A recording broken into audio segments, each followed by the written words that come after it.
देश दुनिया की हर खबर को देखने के लिए इस चैनल को सब्सक्राइब करें, साथ ही बेल आइकॉन को दबाएं, जिससे वीडियो अपलोड होते ही सबसे पहले आपको जानकारी मिल सके। पार्टी की जो प्रदेश उपाध्यक्ष है बेबी देवी, उन्होंने एक बड़ी बात कही कि उन्हें आपका समर्थक होने का खामियाजा जो है वो भुगतना पड़ा और शायद इसीलिए उनका टिकट काटा गया है।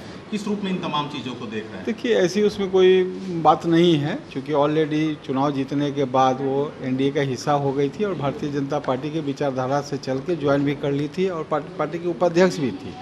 जिस समय 2019 में लोकसभा का चुनाव हुआ था, उस समय उनका दायित्व था, चूँकि हम एनडीए के कैंडिडेट थे, वो भी एनडीए में थी, तो उनका दायित्व था कि मेरा मदद करना। और इस तरह का बात हमको इसमें सच्चाई नहीं नज़र आ रही है। उनका अपना ओपिनियन हो सकता है और उनको भी अगर किसी कारण से उनका सीट अगर एक दूसरे गठबंधन, साथी गठबंधन में चला गया है, तो उनको भी धैर्य के साथ इंतज़ार करना चाहिए थोड़ा सा।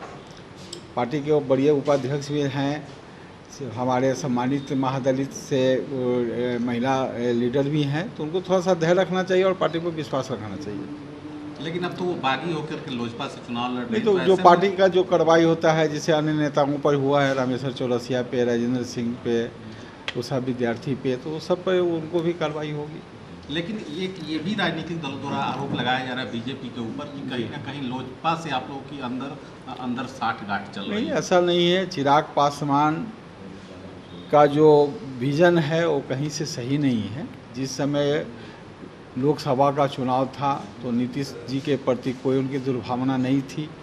चुनाव नीतीश जी का वोट, भाजपा का वोट के साथ वो चुनाव जीते। उसके बाद जब उनके उपचुनाव हुआ, उनका रोसड़ा में, जहां उनके चाचा जी के जगह पे उनके चचेरे भाई चुनाव लड़ रहे थे, वहां तक नीतीश जी का कोई विचारधारा में कोई भेदभाव नहीं था, कोई अगेंस्ट नहीं था। और अचानक से क्यों आ गया तो वही विस्तार से बताएंगे। आज के डेट में चिराग पासवान और लोजपा एनडीए के हिस्सा नहीं है। जिस तरह से अन्य पार्टियां के साथ बीजेपी की लड़ाई होती है, उसी तरह से उस पर भी हम लोग अति करेंगे। ज़्यादा यहाँ पर लोजपा मजबूत नहीं है बिहार में। आज उनका सीट बढ़ा था तो ड्यू टू बीजेपी के कारण ही उनके इतने 6 सांसद जीते हैं। अगर अलग हो गए हैं तो उनको आने वाला समय में उनको जो है झेलना पड़ेगा।